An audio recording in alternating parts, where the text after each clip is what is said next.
ഇന്ന് പുലർച്ചെ 1:30 എമ്പുരാൻ സിനിമയുടെ ഒഫീഷ്യൽ അപ്ഡേറ്റ് വന്നിരിക്കുകയാണ്. എമ്പുരാൻ സിനിമയുടെ വമ്പൻ അപ്ഡേറ്റുകളൊക്കെ ഉടനെ തന്നെ വരുമെന്നുള്ളൊരു സൂചന നൽകിക്കൊണ്ട് ലാലേട്ടൻ്റെ ഒരു പോസ്റ്റർ ഇന്ന് പൃഥ്വിരാജ് ഒഫീഷ്യലി പുറത്തുവിട്ടിട്ടുണ്ട്.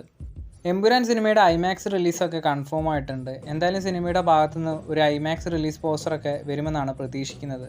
അതുപോലെ മലയാളത്തിലെ ആദ്യ ഐമാക്സ് റിലീസും കൂടിയായിരിക്കും എമ്പുരാൻ. എമ്പുരാൻ സിനിമയുടെ ഗൾഫ് സെൻസറിംഗ് ഒക്കെ നടക്കാൻ പോകുന്നത് ഈ വരുന്ന 17-നോ 18-നോ ആയിരിക്കും. USA എമ്പുരാൻ സിനിമയുടെ അഡ്വാൻസ് ബുക്കിംഗ് ഒക്കെ തുടങ്ങിയിട്ടുണ്ട്. 2 ദിവസത്തിനുള്ളിൽ കേരളത്തിലെ അഡ്വാൻസ് ബുക്കിങ്ങിനെ പറ്റിയുള്ള കൺഫർമേഷൻ വരുമെന്നാണ് അറിയാൻ സാധിക്കുന്നത്.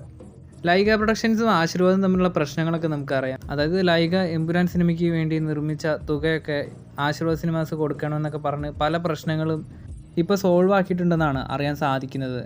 എമ്പുരാൻ സിനിമയുടെ രക്ഷകനായിട്ട് എത്തിയിരിക്കുന്നത് ഗോകുലം ഗോപാലനാണ്.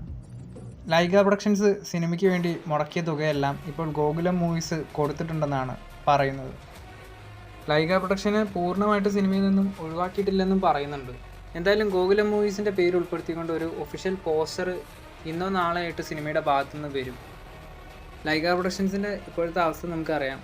ഇപ്പോൾ അടുത്ത് വന്ന് അവരുടെ ഭൂരിഭാഗം സിനിമകൾ പരാജയപ്പെടുകയാണ് ഉണ്ടായത്. അതുകൊണ്ട് തന്നെ കടക്കണിയിലാണ് ലൈഗ പ്രൊഡക്ഷൻസ് ഉള്ളത്. അങ്ങനെ എമ്പുരാൻ സിനിമയ്ക്കും അതൊരു ബാധ്യതയായിട്ട് മാറി. എന്തായാലും തുടക്കത്തിൽ ഗോകുലം മൂവീസിനെ വെച്ച് സിനിമ തുടങ്ങുന്നതായിരുന്നു ഏറ്റവും നല്ലത്. വെറുതെ ഈ ലൈഗ പ്രൊഡക്ഷനെ കൊണ്ടുവന്ന് സിനിമയുടെ റിലീസ് വരെ മാറ്റേണ്ട അവസ്ഥയിലേക്ക് എത്തേണ്ടതായിരുന്നു. എന്തായാലും എമ്പുരാൻ സിനിമയുടെ ഭാഗത്തുനിന്ന് പ്രൊമോഷൻ പരിപാടികളൊക്കെ ഉടനെ തന്നെ ആരംഭിക്കും. സിനിമയുടെ ട്രെയിലർ അണിയറയിൽ ഒരുങ്ങുന്നുണ്ട്. എന്തായാലും എമ്പുരാൻ സിനിമയുടെ അടുത്ത ഒഫീഷ്യൽ അപ്ഡേറ്റുകൾക്കൊക്കെ ആയിട്ട് നമുക്ക് കാത്തിരിക്കാം. കൂടുതൽ ലാലേട്ടൻ സിനിമകളുടെ അപ്ഡേറ്റുകളുമായി അടുത്തൊരു വീഡിയോയിൽ കാണാം.